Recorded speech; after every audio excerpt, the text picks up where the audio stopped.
Welcome into the show. If you're watching on the YouTube, you can tell we got a special guest with us today.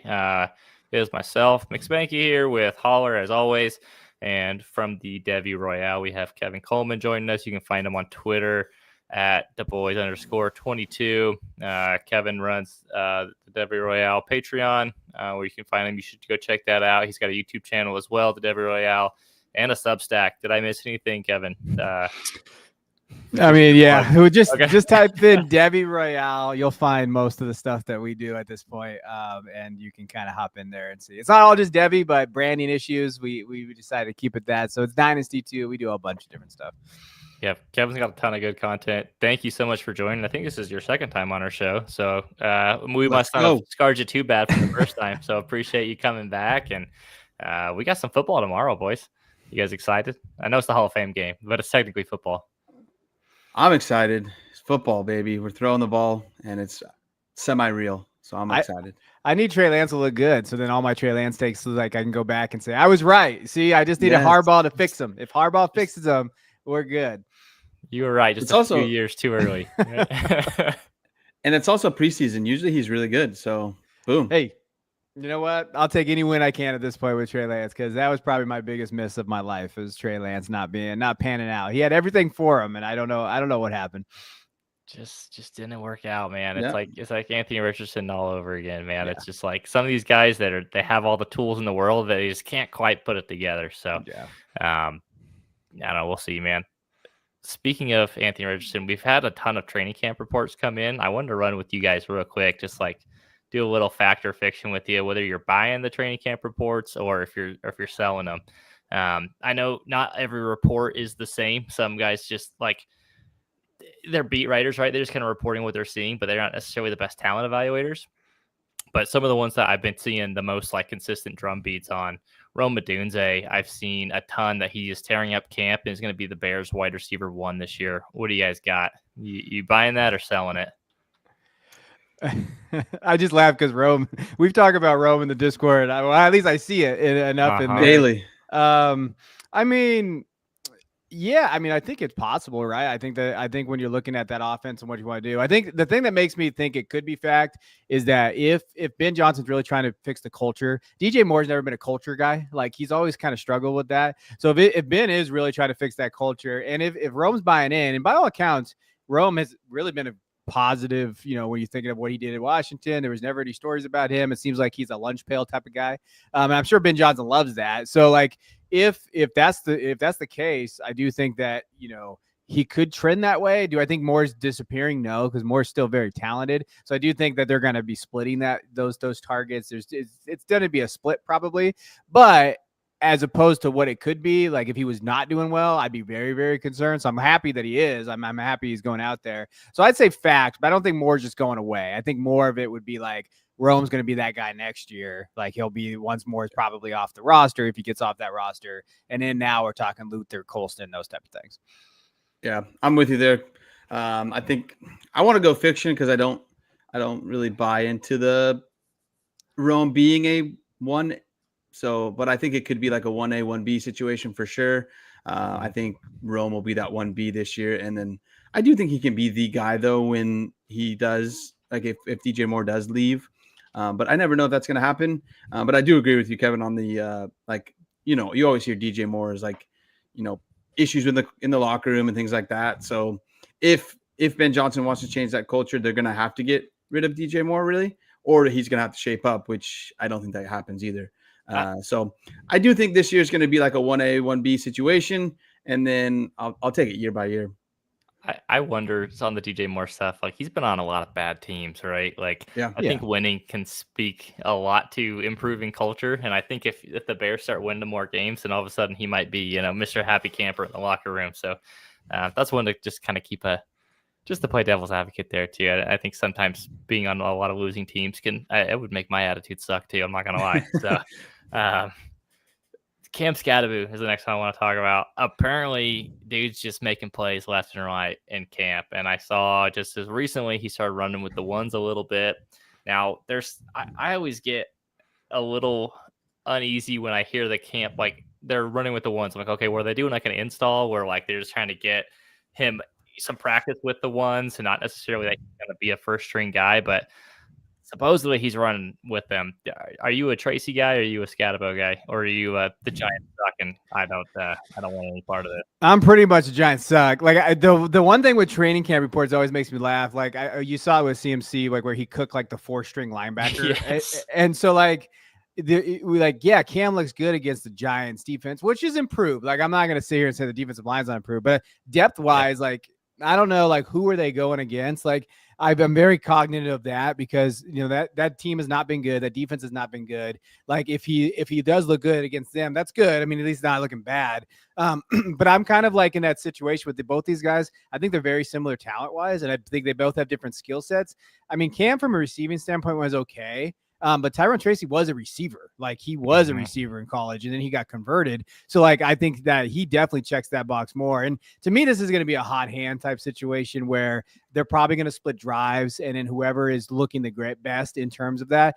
To me, it's hard for me to be like, yeah, I'm going to definitely plug and play that guy in a lineup. And that's where the volume comes from. And I think it's just going to come down to who gets injured. So if Cam gets injured, Tyrone's probably going to be the guy. And now you're looking at pretty good volume. But I don't see anything more than running back 2 volume upside with an injury. And without that, it's hard to be like, yes, that's a running back 3. Like, I can put into my flex and be comfortable with that, because I just think it's going to be that lucky touchdown, maybe those targets in the receiving game, but we don't know where that comes from. And I think if anybody thinks they do, I think they're wrong, because it's just going to be a true crapshoot there. Like, I don't think that it is. I don't think anybody knows. They're just guessing with that.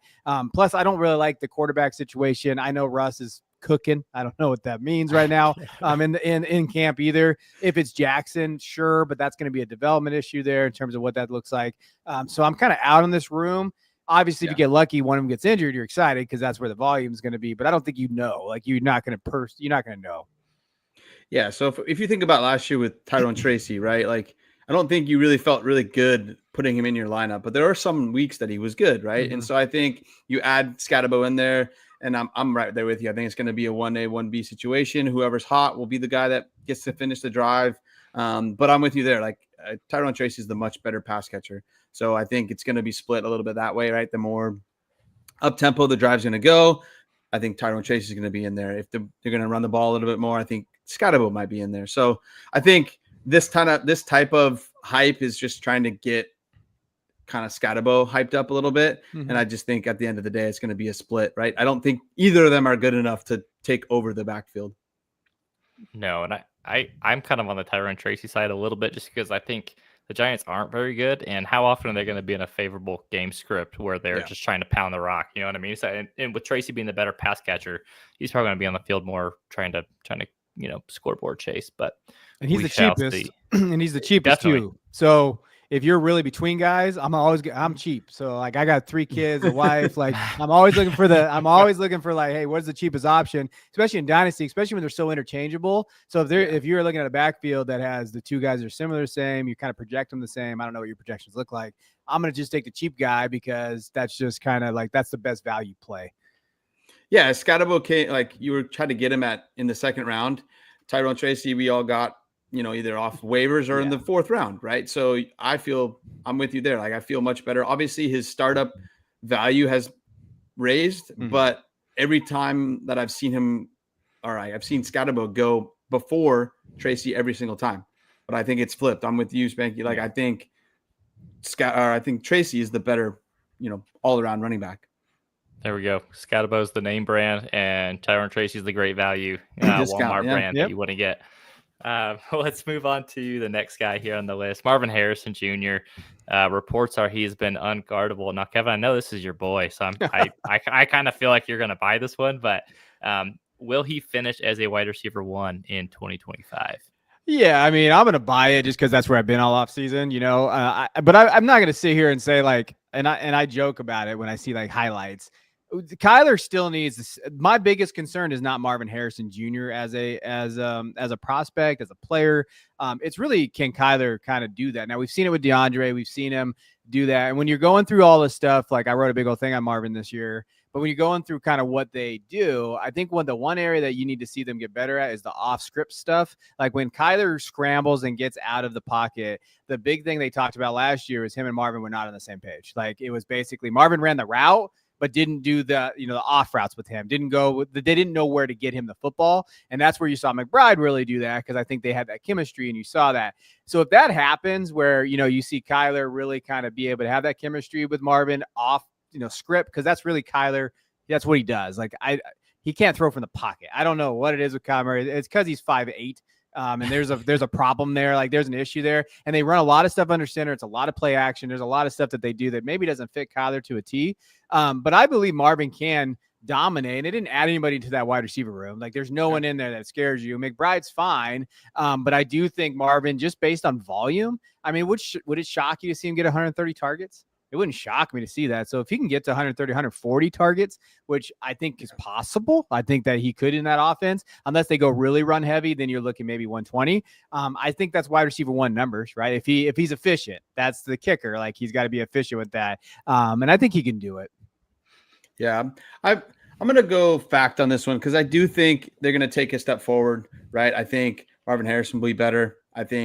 I'm not necessarily saying Kyler Murray is going to take a step forward, but I think the chemistry is going to take a step forward, right, between Kyler and Marvin Harrison, right? So I would be more shocked to see him in the wide receiver 2, like lower end wide receiver 2, than I would to see him as a wide receiver 1, right? I think the talent's there. I think it all depends on, if they can build on that chemistry. No, I agree on the talent. It's funny you mentioned the target numbers. I have them down at 124, so kind of right up like in between what you were saying there. Yeah, between 120 and like 130, 140. I question. It's a Kyler Murray thing for me. I've never been a Kyler believer. I don't know. Like his best seasons were when he was running. Like as a passer, he's always been kind of like sporadic, right? And it probably is because he's a little bit shorter. He has to get out of the pocket to roll and move. He seems to have a really good connection with Trey McBride. I don't think that necessarily goes away, but that's the other thing too. Like the offense should really flow through like James Conner, McBride, and Marvin Harrison. There's no one else there. I mean, what is Michael Wilson going to just suddenly take a huge step forward? Like he's nothing more than kind of a role player. So the opportunity is definitely there. It's just a lot is going to ride on Kyler Murray and the offensive coordinator. That's part of it too. I don't really trust the coordinators, the play callers there. The situation feels kind of gross. But Marvin Harrison Jr. is awesome, right? So we shall see. Last guy here, Anthony Richardson. He's been the talk of the town. Apparently they started really slow. It seems like every day I hop on Twitter and I see he's had his best day of camp and that he's just lighting up training camp. I am still very skeptical, but it is good to see like consistent days from him.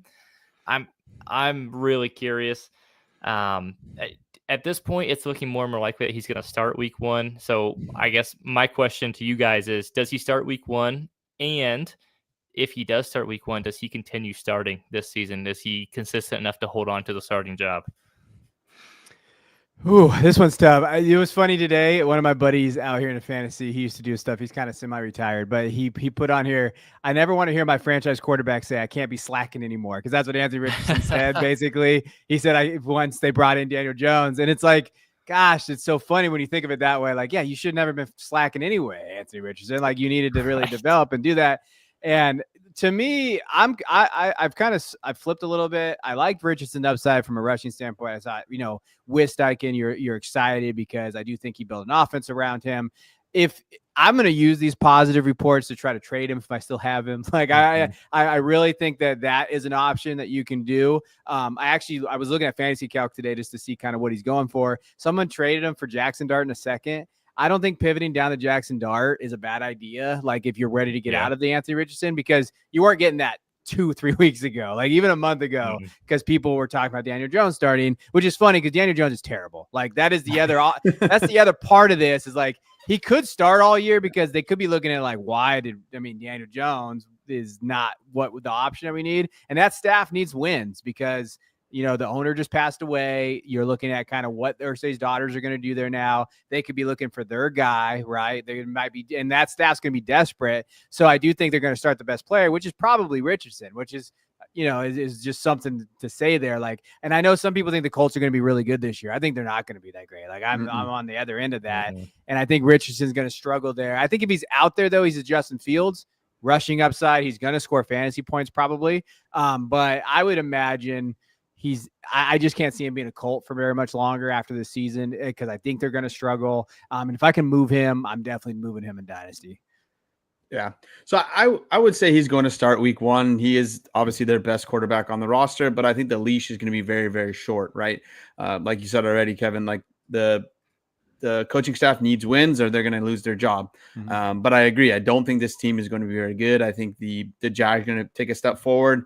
They should at least. And so I think that whole division is kind of hit or miss. And so, but I don't think the Colts are great, right? I think obviously the biggest issue is the quarterback.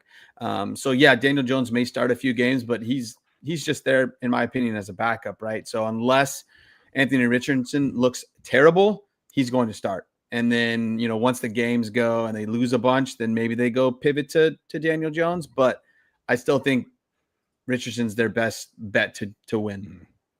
Man, I tell you what, if my job depended on one of Anthony Richardson or Daniel Jones, I'd be brushing up the resume, dude. I just would not feel good about it at all.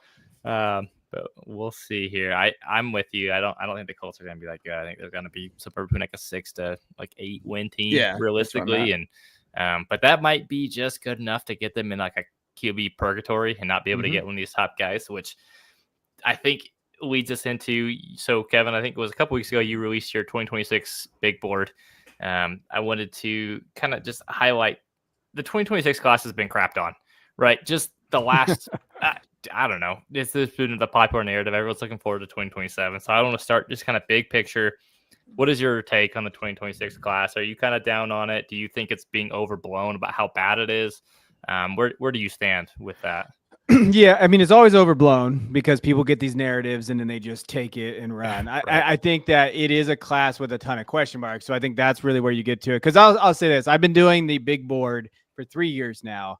And this initial one was the hardest I've ever done because there's a clump of guys that you're just like, I don't know, like if they hit their ceiling, they could be very good, but then the floor is really low for a lot of these prospects. And you're starting to see that throughout it because this group was the COVID group. Like when you're thinking of like as recruits, what were they? Like when you're thinking of the recruits coming through high school. And so when they got rated as 5-star and 4-star, that was interesting to kind of see kind of how they were rated there. So it's hard with a lot of the analytics guys that use like the ratings and the 247. Like, for example, like Zachariah Branch is a guy that like he was the #1 recruit, but a lot of it was because he had these elite numbers and that's when they were in high school and you see that. So I would say overall, it really kind of comes down to some of the guys like Arch Manning. If he comes out, it's going to elevate this class, right? If the quarterbacks hit, I do think if the quarterbacks hit, then the narrative that this class is bad is going to go out the window because then the value is going to be huge. And you could have at least 4 quarterbacks taken in the first round. And that's where you start seeing where the quarterbacks go. So I want to say like, I'm very optimistic about the class if the quarterbacks are going to hit there. The wide receivers are probably the weakest part here. Oh, yeah. But there are still some wide receiver 2s there. Like I don't see an elite wide receiver 1 in this group, which is weird because we usually see that, but who knows? Maybe they develop into that. But overall, like as a class, I think it's fine. I think that might be the weakest group we've seen right now, but if those quarterbacks hit, it'll be a fine class. It's not going to be a terrible class. But if Arch doesn't come out, if Sellers goes back to school, that's where you're going to start seeing like the value dip a little bit. Yeah. So it's kind of funny when I started playing college football, the new game, I was like, oh, wow, Sellers is only a sophomore, but that's because of the COVID and then things like that. Right. So he can come out. Yeah. But yeah, outside of like Singleton and Jeremiah Love and then Arch Manning, obviously like there's not the big names. And that's why I think people are like, oh, 2026 sucks and whatever. And then we have those, I don't want to call them like multiple, but we have Jeremiah Smith coming out and it's just like that guy's big, huge name, right? So we're going from the last couple of years, we had some big names. This year, we don't have big names. If Arch comes out, we'll have that big name and the class will probably get kind of saved. But the more I look at it and the more I look at your big board, there's like, outside of the top guys of, Love, Sellers, Singleton, and then I would put Allard in that as well. Like outside of that, you can jumble them all up for me. and and jumble them all up. And I wouldn't argue with anybody with how you rank them. We need to see more from a lot of them, and they need to actually play really well to, continue that rise. But I'm with you 100%. A lot of like WR2s, WR3s kind of thing. No like top tier wide receiver, or even, outside of the couple running backs in there's not really too much top tier talent in this class. Yeah, I'd say that the top 6 you have there with like Arch Manning, Jeremiah Love, Sellers, Singleton, Tyson, and Aller.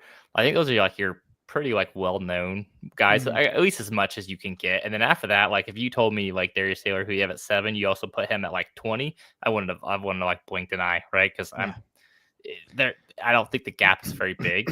That said, who would you say who's someone that you're kind of keeping an eye on as like a potential like big riser in the class that you think could maybe take that step and get into the first round of the real NFL draft, or early day 2 kind of a pick?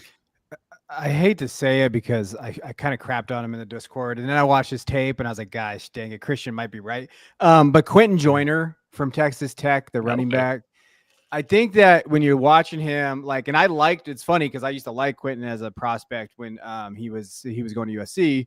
He of the running backs, I think that he could be one of those guys because he's going to get a ton of volume at Texas Tech, I think. They have Jacoby Williams, who I like too. I think there's going to be 1A, 1B there with receiving standpoint, but he's got the size and frame. Over 215 probably is going to be there. 5'11", 6 foot, and I have him in my second tier guys right there. But really, like after Singleton at running back 3, it could be anybody, in my opinion. It can be Jeremiah Love, Singleton, and then it can be any of those groups there. And Quentin Joyner is one of those kind of sleeper guys. If you're looking for someone maybe to possibly really rise up, have a really good year this year, we always talk about Jay Stein and I do a podcast, and we always talk about that, getting that production profile, which he needs. Like, he doesn't have a ton of usage. He has no really production on his resume. So if he gets that production profile, I think Joyner is one of those guys that's outside the like realm of thinking of who is this kid who could really rise up in that class. Because there's a lot of unknowns at that running back spot. I still love Jay Knott from Oklahoma. Last year he had that high ankle sprain. I was actually at the game, so I blame myself at Cal against freaking UC Davis. Like, come on. Like, I don't know why you did that. And so when that kid was getting running back 3 talks last year, like in this class, in the 25 class. So he could definitely have a great year in Oklahoma in that system too, where he's that running back 3. So I do think running back 3 is wide open. So I think any of those good running backs that you really like could definitely pop up there. Yeah, I mean, there's a couple of guys that I like. So, like, I think Jonah Coleman could be pretty good, but again, that profile hasn't too much. Like, he's a guy that I didn't really know too much about. And then, like, before our rookie season and our rookie drafts and some of my Devy drafts, I was like, oh, okay, this guy could be good. And then same thing. I like Jaden Knott a lot as well. And then, one guy I had kind of a question about was Bryson Washington. Seems a little bit high, but I don't know a ton about him. Yeah, I like Bryson Washington. I'm like the only guy out there likes Bryson Washington. And I'm confused. Like, Jay hates him too, so don't get me wrong. He always makes fun of me. But like I look at him, he's a young kid, so he's a redshirt sophomore. So when you're thinking of like where he's at, so still young. And at Baylor last year, on just 175 carries, had 1,000 yards and 12 touchdowns. And like when you're looking at it from a production profile, you like that. Receiving wise, he had over 200 receiving yards too. Like, so he's a 3-down kid. Like, to me, he projects as a 3-down back. And I like 3-down backs because that's where volume and that's where the fantasy points come from. Good frame too. Like, for me, I'm a framist. Like, I love Gibbs. He was like an outlier to me. But if like you're 215 to 225, that's what I want from my backs in terms of what I'm looking from a Devy standpoint when I rank these guys. And so Bryson fits that too. The thing with Bryson, and this is what might be a detractor, and this is the problem with him, is like his tape's not fast. So like he's more of a lumberer, and he finds zones. I think he has very good vision. Like, there's things he does to get by that, but there's definitely like, I think his elusive rating is like, I mean, Jay made fun of me. I think it's like 58. So that's not great. Like, you want to at least be in like 90 to 100. You want in that range. And then like the breakaway speed's not there. Breakaway speed, to me, in my opinion, is a little overrated when you're thinking of running back prospects, because you don't have to be super. Look at Kyron Williams. Like, you don't have to be super fast to produce. Like, you just don't. Like, you don't need that. Bryson doesn't necessarily have that kind of speed. So, like, I know a lot of people are going to project him as day 3, which he probably is. But I do think that he could have another good year. He could develop to where if he does another year where he has over, the 1,000 yards, the 1,200 scrimmage yards, whatever, I think that he could shock some people. I like Bryson's tape a little bit more than some. Yeah, I mean, I feel like that kind of player is somebody that you can steal in a rookie draft, because some people are like, no, I don't like this guy at all. I don't like this guy at all. And you just kind of forget about the production, right? And the type of how the NFL landscape of running backs are now, like it's kind of a 1A, 1B. So even though he's not the fastest guy, he'll probably be on the field as the guy that comes up to me, not very fast, but good production, is like Najee Harris, right? Mm-hmm. And so I don't know anything about their profiles or anything like that, but it just reminds me of like kind of a slower guy, but he gets production, right? Yeah, I mean, look at Taj Brooks now too. Like, everybody's falling over because he just found himself in a good spot, and that's fine. Like, that's what you're looking for. Like, and if you think Bryson can do that, but I think he's better. I think Bryson's better than Taj was in college. So like, and he has good. I mean, he has pretty good tape. He's not a 4-star. He was a 3-star kid, so he was a little bit underrated. But like, that's the type of guy, especially in the type of class like this, that could rise because he just has a good year, and maybe it's a down running back group. And people are like, hey, who is this guy? I see him as a 3-down back. And we've seen backs like this get drafted day 2. Like, we've seen that happen. So it could definitely kind of happen for him. Sounds like a perfect kind of Kyle Shanahan back that goes to San Francisco in the back of the 3rd, and everyone loses their GD minds. Yeah. So we've seen that one a few times. I want to stick with the running backs, and I want to get your opinion on Nick Singleton versus Jeremiah Love. I know that probably pains you as a Michigan fan to put Jeremiah Love up this high. Yeah. But I want to ask you, because when I look at the two, and I'm a Notre Dame fan, right? So I love Jeremiah Love, but I feel like Singleton's a more complete back, whereas I think Love is a more explosive back. And I'm curious your thoughts there on putting Love ahead of Singleton, just because I feel like he hasn't really tapped into his receiving role like at all. And he hasn't asked to be like, pass blocking at all at Notre Dame. So I'm curious what your thoughts are there on the two of those guys. So I'm kind of a Singleton hater. I don't want to say it too loud because like I'm not like I'm not a hater in terms of like I think he's the running back 2 of the class, but I do think there's kind of a tier between him and Love. Like I think Love's actually. I think Love's a little bit more explosive, and Singleton's explosive too, but Love can run between the tackles. Singleton can't. Like Singleton still struggles between the tackles, and I think Love has elevated himself to be able to have really good vision, take on contact, and still be explosive, right? When you're thinking of like what he's been able to do at that level, Singleton is extremely good when he has no one around him. Like when he is in open space, there might not be anybody that's more explosive than him and ability to kind of get there around the edge and go. But Love to me checks a lot more boxes at like the vision stuff and the contact balance, the explosiveness, and the tackles. Singleton's better though. For his freshman year, I don't know if anybody watched Penn State. I watched a lot of Singleton. The dude bounced it every time. Like there was no like he would like go and just go to the outside every single time. And in his sophomore year, it was funny because he got better as a receiver. And then like he did try to run a little bit more inside the tackles. And last year, I thought he was much better. Like he was more refined last year. I think the one thing that probably has me have Love a little bit, 3-year kid now, right? So we're thinking of like not that 4-year, like where Singleton's going to be that 4th-year kid. I kind of give the nod to Love there. Coming out there. The one area that Love has to fix is his pass protection, his pass blocking. It is garbage. Like it is bad. And so that is the one area he has to fix. I was gonna say they didn't even like have him do it because on 3rd downs they put in a true freshman, Aeneas Williams, to come on the field because they didn't trust him to do it. Yeah, which to me was pretty telling. I think he looks okay as a receiver, but I mean they really use him as just like kind of like swing passes and like screens, and then just kind of give them the ball in space. So that's the thing, because like Singleton to me when I watch him, like he runs like actual routes and can carve up defenses, which I love that in a fantasy back, right? I mean, but Jeremiah Love is, I mean, he's fantastic. Like just watch some of his tape, and like that, if you ever have a question about his strength, which is weird because he's got a relatively like smaller frame, but like he's strong as hell. Like if you watch that 2-yard touchdown run against Penn State where he's just like, he should have went down like 4 times and just didn't.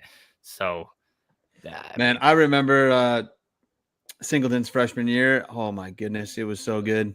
And then like just obviously the sophomore year was meh. He got a little bit better pass catching, but just oh my goodness, that first year I thought he was going to be amazing. But again, that's for like Devy guys. Just caution with all those guys, right?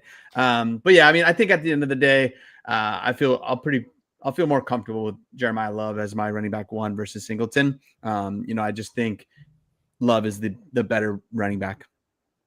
Yeah, and Singleton too, like both of them are weird because I think both, like, I mean, when you think of like Love, he only had, when you think of carries, I think his career high for attempts, 163, right? So there was that usage thing with him, and he got a little banged up down the stretch. Like, I mean, everybody was getting banged up. They play a lot more games.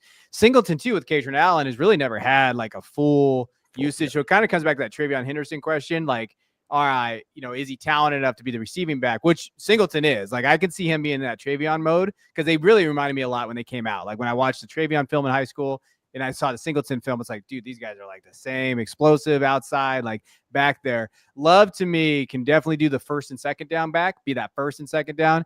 That third down is a question mark though. And like to your point, if Singleton shows that he can do all three, he might. It's kind of like the Judkins Henderson kind of debate. Like, which one would you rather have there? But I do think Love's better than Judkins. Like, I do think he can. I think Love could be a first round back. Like, and I think that he can find himself into the first round if a team really falls. Like, hey, this is a kid that we can do. I think he's a late first round guy. I don't know if he'd ever be in like top 15 or top 20. But I do think Love has a chance. Where I don't think Singleton's a first round guy. I think he's a second round guy in that talent range. Fair enough. Agreed. I wanted to circle back to quarterbacks. I know you mentioned about 4 guys in the first round. I'm curious, do you think Arch Manning comes out? I know it's kind of a loaded question because he's only started 2 games, but there's been a lot of like discourse on Twitter and things, and people make the dumb arguments like, oh, he couldn't even beat out Quinn Ewers and random BS, right? But like, what's your thought on Arch? Do you think he's coming out this year? Or well, before we get it, Quinn Ewers look good in camp, y'all. All right, like I'm just letting you know, like he's probably going to start at some point when people are like, who? But we're not going to go down that road because I can't stand that freaking argument. It drives me because they like people that make that argument don't watch college football, like in 100%. Because if they understood college football, they would understand that college coaches really placate to their older prospects now, especially with the transfer portal, because they want to keep these guys in line and stay. Like, there's so much nuance to that question. Whenever I see it on social media, I'm like, you don't watch college football. You have no idea, or never coach, because you have no idea what you're talking about there. Because, I mean, look at what Dabo did. Remember what Dabo did with even like DJU with Klubnik behind him, and even Watson. I forget who the quarterback was ahead of him. Like, it's just a college thing. But like for Arch, I think he comes out if they win the title, which is possible because they are probably a top 3 team in college football. Or if he has a good year and whoever has the first round pick, his family is okay with him coming out, because I think he'd be the first overall pick. And if his family looks at it and says, oh yeah, hey, it's New Orleans.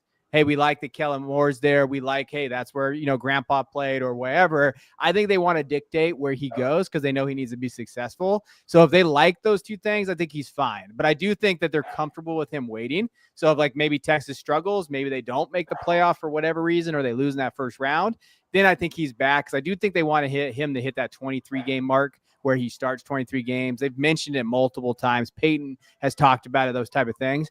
But I do think if they win the title, and they're looking at it like, hey, why would I come back if I can be a first round? I like the team that's there. But I don't think we're going to know that answer until probably January or at least December, like where Texas is at. Yeah. So I'm right there with you. I think the biggest thing is how Texas does and what happens in the playoff. If they don't make the playoff, I 100% think he comes back. And then, I totally think it will depend on who's there who gets the first pick, right? There's a lot of he's got probably the best people around him, so he'll be given the best information and things like that, so they'll know exactly what he needs and where they want him to go and everything like that. So I think no one's going to know until we know who the first round pick is and we know like how Texas does. So I think either way he's going to be the first round pick, so I don't think it really matters first overall pick. I don't think it really matters between 26 and 27. People can make arguments to have Jeremiah Smith over him, but again, quarterback versus wide receiver. But I think either way, I'm okay with it. I think he's going to be a great quarterback either way. Yeah, I think to Kevin's point, if the end of the year and the Cleveland Browns hold the first overall pick, I think Archie's gonna be like, you know what, another year at Texas sounds pretty good. I don't think we need to go there and just ruin your career before it even starts. Outside of Arch, who are some of your? Let's go through some of these quarterbacks. I know Noah Sellers is kind of he's the one that, man, like he has better arm talent than I thought he did. When you initially just kind of look at him and you're just like, oh, like I think I knew he can run, but like he can sling the ball. Drew Aller, he's been around for forever. Cade Klubnik and Garrett Nussmeier, those are the two that like those are fringe first rounders to me, and I'm curious your thoughts on some of those guys and kind of what your initial thoughts are before they go into the 25 season. Yeah, to me, Sellers is the ultimate wild card. He's always going to be like that. He has arm talent. I don't know where it goes though. Like I don't know where that ball's ever. Like he can throw it, and then I'm like, man, where's that going? Because when you're looking at even like his turnover where he plays, I think he had like 26 or something like that on PFF. Like, or at least the first 7 games. The first 7 games he struggled, and then he really kind of turned it around. Like he found out kind of. I think he developed, and he needed it because he wasn't really a full-time starter. We saw it last year. Sellers could be like that guy. It's going to be interesting. I think he comes back because I think he's going to need to develop. And I don't know how good South Carolina is going to be either. So like there could be that question mark of like, oh, they're not very good. They have a really tough schedule. They have 4 games. And I remember right, that's really going to determine, I think, if Sellers comes out or not. It's like LSU. I think they play Bama. They've like in a row. And it's like, if he plays well in those 4 games, I could see him being like, no, I'm ready to go. And I think that NFL teams will buy into it. But I do think he's going to return. But if those 3 come out, Sellers, Manning, Aller, I think they're all first round picks. Like I think just Sellers just based on upside, and he's not going to come out early if a team tells him he's not going to the first round. Like if he gets that grade, he's gonna go. And in Aller, I know whatever you want to think of Aller, I think that the thing is with him, he speaks so well. Like I listened to an interview with him. Teams are gonna love that. Like he's gonna test through the roof on the interview. And I think he's really smart when you're talking about like football IQ. They've talked about that with him. I think those 3 guys to me are locks if they come out, just because, Sellers is going to get told, hey, you're going to be a first rounder. Aller and Manning going to fit that bill for that. And it does come down to like Klubnik or Nussmeier. I'm pretty out on Nuss right now as a first round guy. This decision making, arm talent, I question what that looks like at the next level for him. Klubnik to me is the wild card in that group with the grouping of like Levitt and those guys, because Klubnik has the best wide receiver group maybe in the country this year. And he looked good last year. He developed, and you saw that, and like off structure stuff's really good for him outside the pocket. Arm talent's pretty good. Like he does have the arm to play at the next level too. So I think Klubnik can do it. I saw the Sam Howell comp for Klubnik the other day, and I was like, that's not a terrible player comp for him of what, like, as a quarterback he could be. So I think Klubnik could, like, if a team is desperate enough, which the Steelers probably are going to be desperate again. The Browns are going to be desperate again. Like those guys, I think you can talk yourself into a Klubnik more than what you could have talked in last year's class, right? Like with Shador and those guys sitting there. So I think Klubnik he might be the wild card to be of that group of like Jackson Dartish being a first round prospect. Yeah, so before the show, Spanky and I were talking a little bit about the quarterbacks, and I was saying 3, maybe 4, depends on if Sellers and Arch come out. I'm obviously everybody knows I love Drew Aller. I'm pretty sure he's a lock for a first round pick as well. I'm right there with you. Like just to me, I feel like he could be better than he is, just how much the way he speaks and how smart he is. But again, I think if he lands on the right team, he's going to be a really good NFL quarterback. Maybe not the greatest fantasy guy, but I think he'll be a good NFL quarterback. And then, Klubnik, he needs to take another step forward. The second half of the season looked pretty good last year, but he needs to take another step forward, I feel like. And if he doesn't, then I don't think he's a first round pick. And then we probably have 3 or 2 even, and then I'm a little surprised by Nussmeier. I guess I probably should watch a little bit more. But I could see that as well. Like him not being more like a second round or third round even. And then, Levitt, same. I think he's kind of like meh, solid, but meh. So I think him and Nussmeier are more in the day 2, day 3 guys. So if we don't get Arch and Sellers out, then I think it's going to be around 2, maybe 3. Yeah, and Aller has the prototypical like size and measurables that NFL teams just lose their mind over. Nussmeier, I think if we know one thing, it's Brian Kelly ruins quarterbacks. So that's that's never good. Although he does have a great receiving core to throw the ball to. He does. And then Klubnik, like you touched on it, Kevin. Like I think back to when he started as a freshman. He came in for DJU and he just looked like lost. And like some of the throws, you're like, oh, what are you seeing there, dude? Last year he was very like decisive with the ball. You love to see that kind of progression as players getting better year after year. If he takes another step and gets even better this year, I think that could propel him into the first round. Mm-hmm. With Nuss, when I dived into his like tape and I did a profile on him, when he's under pressure in the pocket, he had like 22 turnover worthy plays. And like when you look at his deep ball, it's super inconsistent when he gets pressured. So like the thing that worries me the most is like if you're getting pressured, and LSU had a pretty good offensive line last year too. Like he was getting pressured probably because he's holding on to the ball too long. Also, if you're struggling when the pocket collapses and he's not athletic enough to like Klubnik's athletic enough to create off structure, off platform, outside the pocket. Nussmeier's not. Like he looks like me back there trying to like navigate like the defense and try to that rush. So like that's the thing that probably scared me the most about him is like I just worry about him under pressure. Like he really struggled there, and he doesn't really elevate that offense that much last year. Like he didn't elevate LSU last year. Now it could have been a scheme thing. It could have been a Kelly thing. But Jaden was able to do it. And I know Jaden's like a super different aspect and prospect and everything. But really like I came away out of everybody that I watched over the summer, Nussmeier left me the most, had the most question marks, and probably the least impressed in what he did in that offense. Yeah, I mean, because LSU always has really good wide receivers, and they were just pretty meh last year, like as a team, right? And so if he's already struggling with pressure, it's only going to get worse in the NFL. So I just think that you need to get better with that, or if not, I don't see him being a first round draft pick. Teams know that too. Like they watch tape. They know if you struggle with pressure and you come in as a rookie, there, guess what? You're getting blitzes up the wazoo until you can show that you can beat it. Some guys don't. Let's move to some wide receivers. I think this is probably where the class has good quarterbacks. I think the class has some good top end running back talent. I think that it starts to fall apart. And this is where the argument comes in of the class isn't good at the pass catchers. The tight ends are pretty much non-existent.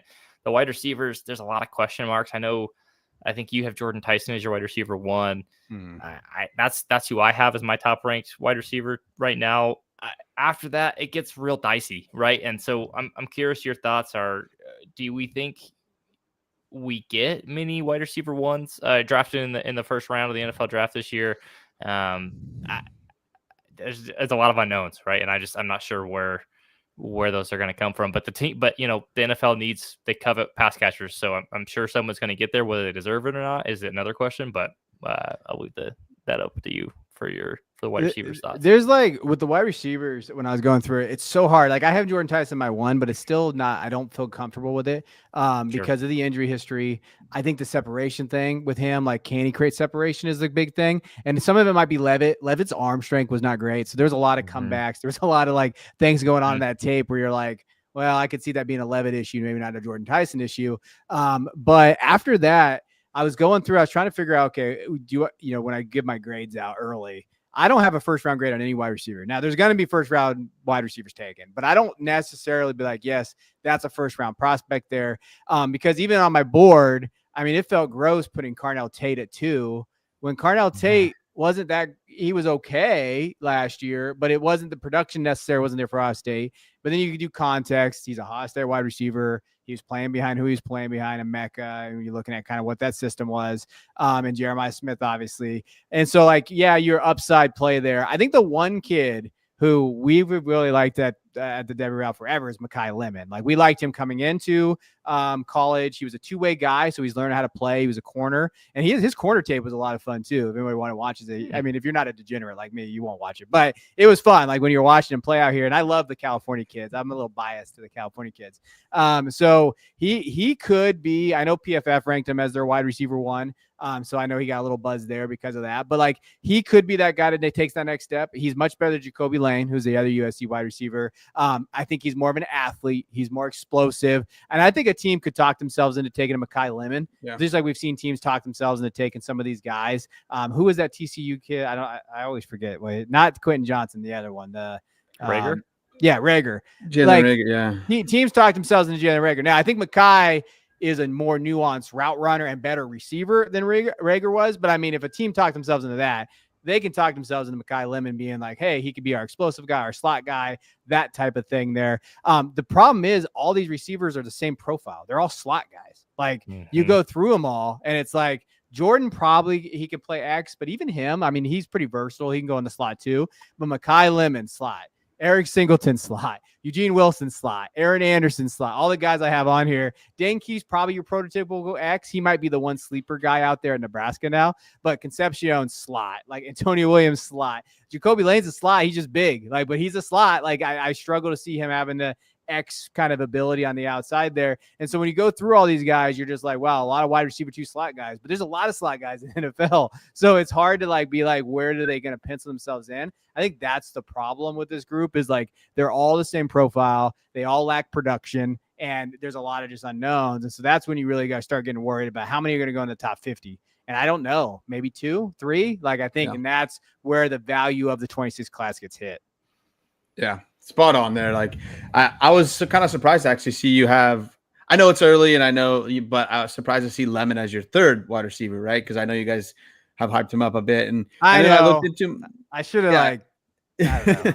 He should be 2 because I'm such a puss. Like I should have put him at 2. And I was thinking about it after I did it. I was like, why didn't I just go with my gut? But I was like, yeah, I'll put Carnell here. But if I had it again, I'd probably flip him there. Yeah. No, but like I think he is the one that could be the wide receiver 1 out of this class, Makai Lemon. And like, because I think teams could fall in love with him after I did a little bit of research and things like that. It's like this is a good wide receiver. Obviously, Carnell Tate, I think the Ohio State is kind of hyping him up a little bit, right? I think he's more of a kind of a meh. And then I think a lot of these guys, like you said, are very similar. One guy I wanted to get your take on is like Nick Harbor. I know like the biggest thing with him is there's no production whatsoever. And so it really depends on what happens this year, I think. But I think at the end of the day, he's probably going to be like a day 3. And then will he be wide receiver or tight end? Do we know? So with Nick, he's probably the best athlete like ever recorded out of like life. Like when I was listening to the boys that do the PFF stuff and they were doing the podcast, they were talking about him. Like I think he was the Gatorade player year 2 years in a row, which they're not even supposed to give the juniors the Gatorade player, and they just gave it to him because he was so incredible in high school. And I was laughing because I'm like, yeah, he is legitimately like, I think he qualified at the U.S. Olympics trials. Like he was pretty close to going to the Olympics for the USA team. So like he has that. The problem is like, I don't know if he can catch. Like, I don't know if like he can do what they're asking to do. Like to me, he's a defensive end. Like he should have played DN because he's athletic, can play on the outside. I know he played that in high school too. So he did both and he wanted to play. I guess when he got there, he's like, oh, I want to play wide receiver. I want to play tight end. They're like, oh, okay, I guess we'll put you on that side because you're athletic. I think he could have a good year. In my opinion, I think he's one of those guys that you're like, hey, he could definitely do that. But yeah, I mean, athletically, a team's going to buy into that. I'd have a day 3 grade on him too. The one guy that should be on this list that I didn't put on, and I guess he's been having a phenomenal camp, and everybody says they hit on him, is Deuce Robinson, who is similar to Nick Harbor in a way because they're both super athletic former tight ends, but Florida State thinks they hit on that. Like that's what all the recruiting guys, that's what all the transfer guys, the 247 guys, and even like the coaching staff, they said Deuce Robinson's going to be their best wide receiver at Florida State. And if that's the case, Deuce could really rise up because he's 6'5", kind of that Drake London type body frame. Like, and if he has a good year, you could probably switch him at Harbor. Like you could be like, okay, well, Deuce could maybe be a day 2 guy. And then Harbor is he's the ultimate wild card. If you draft him in anything in Devy or whatever, you're just hoping that he hits that potential there. But I don't know. I don't even think he's the best receiver on South Carolina. I think Bennett is good. I think, when you're looking at that roster, what they're trying to do there. I love Harbor, because I think from an athleticism standpoint, but we've missed on so many of these guys. That's the type of guy you miss on because he just is the athletic freak, but he can't play the position. Man, sometimes you can't get out of your own way, right? Like you should listen and play the defensive end. He should play DN. Like, to me, he screams DN because I'm just like, dude, you need to play defensive end because you are like, you would crush people. Like you would be a fantastic guy. You're not blocking that. No, you're not. He wouldn't even need really to learn anything yet. Just one step go, you're gonna get to the quarterback. It's just interesting. Like I know he came out a little bit down the stretch last year, and so like it gives you hope a little bit. And he quit doing track. So the one thing about this offseason, he quit doing track. He focused solely on football. So that's the one positive. If you believe in Harbor, you're like, okay, now he's really taking it seriously, and now it's just football only. So this is the first offseason he's had since he's been in college where it's just football. So that's positive too. So I think for him, it probably going to be another year where he develops, and then maybe his senior year, he has that breakout that you're excited about. But I just put him on here just because he's athletic freak, and there's a chance. Like there's always a chance with these guys. There was a super early mock draft, and he was in the first round. I was like, this is crazy. I felt like some wish casting just because of the athletic profile. 100%. Last wide receiver, tight end. Oh, go ahead, holler. I was gonna say real quick, Berrien Brown. I was a guy that I loved when I was looking at Devy's a couple years ago. And so I just think he kind of got lost a little bit in Kentucky. Can he rise up with a really good season here? Oh, I think Berrien, if he actually hit his ceiling of what he could be, you could make an argument he's wide receiver 2, right? Like I think that with his profile and what he came in as, I mean, I think he came in as like a top 5 guy when he came to Kentucky. Kentucky was awful. Will Levis is awful, as we all know. Like we should have known. Like you should have known. And then you're looking at what he had last year. And the thing with Berrien, like he's an elite kick returner. Like he's like he can do that. So we know he's explosive and he has that. And even as like a true freshman, he still had production. He had like over 600 yards. So it's not like he's been gone completely. Like there has been some production there. So if he has a big year in that offense, and I know it's crowded, and the thing that makes me nervous is the 247. They did a podcast about, they always do like the previews of the teams. And the guy on there, the beat reporter, was saying, oh, right now, I don't even think he's wide receiver 4. And I'm like, well, if he's not wide receiver 4 at this point, like that makes me nervous. But that was like in June. So maybe when we're thinking of this as the season goes, they get him more involved. But that's where you have to really watch him. Like we'll see where he kind of is he in those 3 wide receiver sets. I mean, I know they go a lot of 4 wide out there in LSU, but is he getting on the field as a receiver? If he is early, you're excited. But if he's not in that first game against, I think they play Clemson, like that's going to be a really telling side of what he is. And then if you drafted him the last couple of years, you're probably like, this is who he is as a prospect. And that sucks. But if he does have a good year, he's definitely going to fly up because he's going to test through the roof. Athleticism wise, he's going to hit that marker. Yeah, he's fast as hell. It's just but if he's not on the field, that's a little more concerning. I want to ask you about tight ends real quick, and then we'll get out of here. But I noticed, I think there's only like 1 tight end on your top 36, your big board. And it's just, I think we've been spoiled a lot lately with the tight end classes coming out. And this feels like a major step back. Do you think there are any tight ends that will rise up the board? Or are we looking at you better get your tight end on your dynasty teams now, because it's not going to happen next year's rookies? Yeah, I mean, I don't see any, like, how we've seen Loveland be a top 5 guy immediately. We've seen Bowers do it. We've seen Warren. We've seen these guys, Kyle Pitts, when he came out. I don't see that kind of guy in this group, but there's definitely like there's some day 2 guys. Jack Andrews at Texas is a guy I like. He transferred from Cal. It's going to be interesting to see how the volume works out and the target share there, because at Cal, let's be honest, it's Cal. So like he was the guy. Like he was getting all the targets. He led the team in targets. He had that production. He needs to work on his blocking. So like the one area with the tight ends is we did a tight end episode recently. A lot of them have deficiencies in like the blocking. So 12 personnel, like getting on the field there is going to be a struggle, especially as you've seen, NFL teams have really gone jumbo 12 personnel packages. They want their tight end to block, which is not necessarily the greatest thing for some of these guys, because I think they're going to struggle. Like Kenyon Sadiq from Oregon, he keeps getting mocked in the first round or being so talented. The dude's 6'3" listed at Oregon. That means he's probably 6'1", maybe 6'2", because Oregon always cooks their books. Oregon always, there's always smaller, and he's like 230. Like, and we kind of comped him to Isaiah Likely. We said, well, if he's going to be probably something, he's probably Isaiah. And I guess it depends on where he goes. But the reason why Isaiah works is because Mark Andrews is inside. He's in 12 personnel. And Isaiah just does all the receiving stuff out of that. So like a lot of I think scheme dependent for some of these tight ends here overall, when you're looking at them overall. But it's a gross class. Like it's not like a class where you're excited. Like Luke Haas from Ole Miss, I've always liked him, but he's now out for the year possibly for another injury. So that's 3 years in a row he's been out for an injury. That sucks. RJ Maryland's another name to know from SMU. I really liked RJ last year, but he got out for the year after like 4 or 5 games. He was the leading SMU receiver. And if they would have had him, maybe a little bit different in the playoff. But again, for him, he's a receiver, but he cannot block either. He's a big kid though. He's like 260. Like he's listed pretty high there, but SMU asked him to do a lot of other stuff, like on the outside, in the slot, those type of things.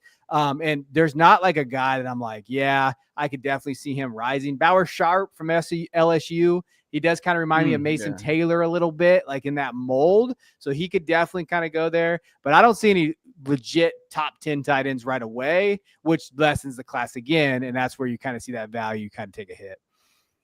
Yeah, I wasn't surprised to see only one on your big board, just because I'm starting to learn a little bit more college names and things like that. And like, there's no like standout tight end, anymore. And a lot of these guys, I've talked about it before, Spanky hears me say it all the time, but if you can't block as a tight end, you're not going to stay on the field.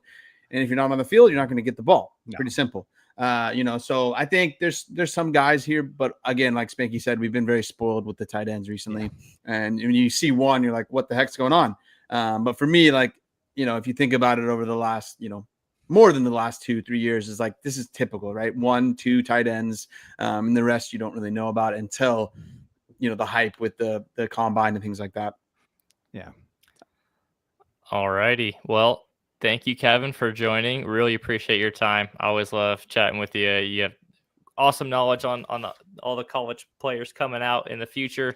Anyone listening who listens to our show, check out the Devy Royale. Awesome content. Absolutely. They're great guys over there too. You will not be disappointed. Thanks again, and we will catch you guys on the next one. Peace out.